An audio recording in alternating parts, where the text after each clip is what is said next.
Governments have been accumulating debt as if it were a scarce and valuable asset. Its rapid pace has been frightening to those paying attention, concerned of the obvious destructive possibilities of arrogant behavior.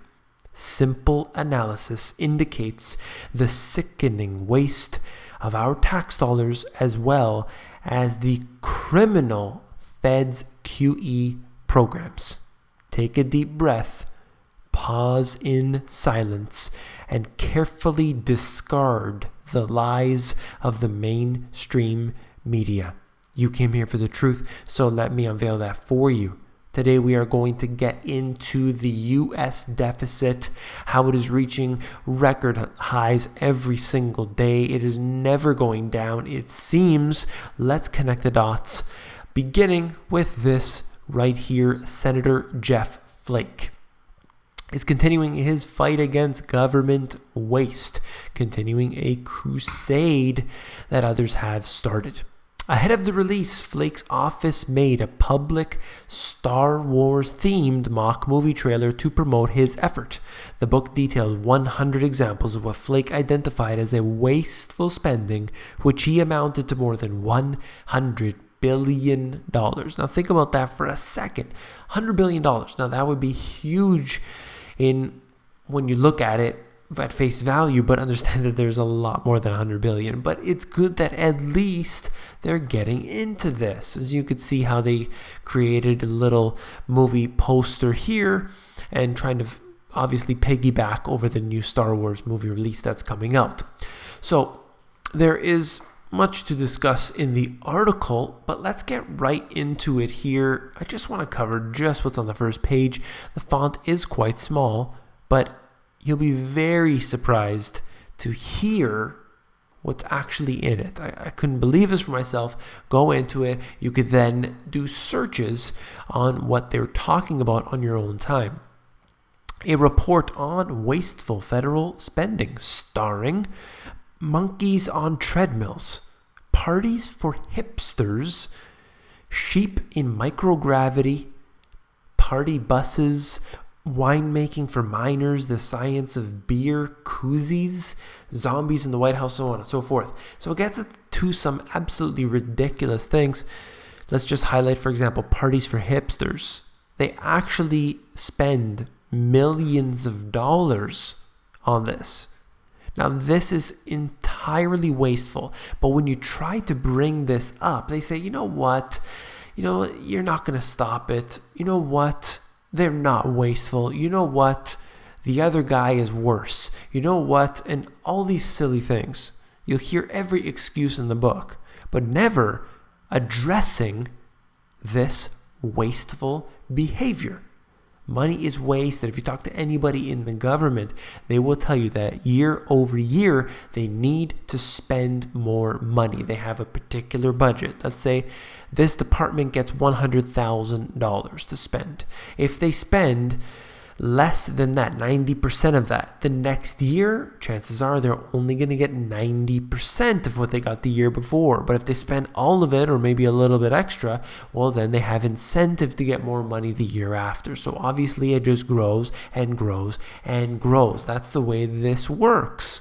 In my book, I talked about the TARP bailouts.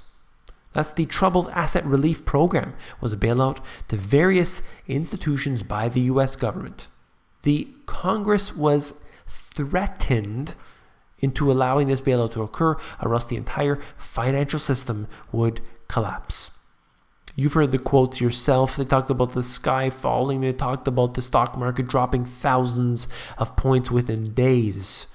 The original legislation in Congress allocated $700 billion to purchase toxic assets. I'm going to stop right there. If you remember why they choose these numbers of 700 billion and all of the other bailouts that they've done, literally they said it just sounded like a really big number.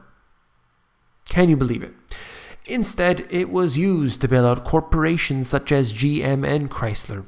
Also, a large chunk of the TARP money went to nearly 700 different financial institutions. Congress was lied to, the people were deceived, but what else is new? You're talking about $700 billion. That was at that time, that was a TARP bailout. They said, we have a whole bunch of garbage here, and we're going to buy that up. We're going to help the public, the individual, the saver, by taking their money and buying a pile of wasteful, complete garbage. Right there, that would have been a terrible idea. But instead of doing what they were approved to do, they just went out and bailed out their friends. Nobody got in trouble. Nobody was arrested. Nobody was sued. Nobody was impeached. Nobody suffered anything out of all of this criminality. And look at where we are today. Worse off. Oil prices have slumped by 5% after the latest attempt by Saudi Arabia to kill off the threat from the U.S. shale industry sent crude to its lowest level since the depths of the global recession almost 7 years ago. We're heading back into the financial crisis, what I call financial crisis part 2. This is, once again, the broken record, David Quinteri, talking about how we are, in fact, just as bad or worse off than what we had in 2008, 2009. I'll repeat myself over and over and over again. Shares in energy companies lost ground as the impact of the drop in oil prices rippled through European stock markets.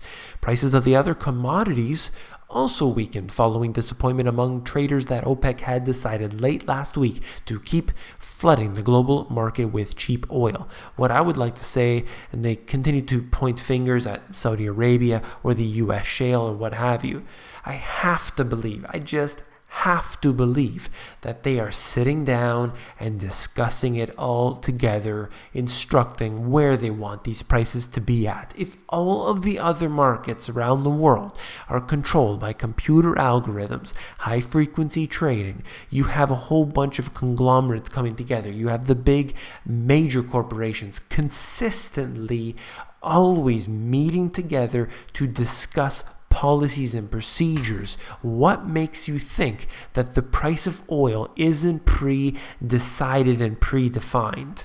That's all I'm going to say. Let's move on to this right here as we look at the federal budget overview and issues for fiscal year 2016 and beyond. This is the Congressional Research Service. You can look at this article for yourself, this document for yourself. You can then look at what they've done so far in fiscal year 2016. They have, in fact, gotten into more deficit so far in 2016 fiscal year than they did in the same amount of time in 2015 fiscal year. Does that surprise anyone? I certainly hope not. Last but not least, just wanted to mention this right here. Justin Trudeau raised eyebrows when he admitted to having dabbled in marijuana while a member of parliament, but his pledge as prime minister to legalize pot has been broadly cheered. He said in a policy speech on Friday that his Liberal government would introduce legislation as early as 2016 to legalize marijuana, making Canada the first in the G7 bloc of industrial nations to do so, although precise details remain sketchy. So, right here, we have a lot of talk that is occurring. I think that it could be supportive to the economy should they do so. Number one importance, hemp is what they should be focusing on, not necessarily marijuana. Hemp should be supported because, of course, it is, in fact, a much better industrial tool or industrial use than cotton, so I think that it should have its place, but it isn't really talked about because people think it's actually the same as marijuana. And then we have, obviously, marijuana could be, I'm just saying could be, beneficial to the economy, and that would in fact be a good thing. But of course, anything that is beneficial generally gets pushed aside. But we do see a lot of push here. We saw what happened in the US. Of course, they mentioned Paraguay here as well. Interesting stuff. That's all I wanted to mention for today. If you found this video informative, please give me a thumbs up. And last but not least, if you found the video informative, you are definitely, absolutely, assuredly going to find my book even more informative. Head over to Amazon. They have this look inside feature. You can actually flip through the pages of the book and see if you like it. Take care.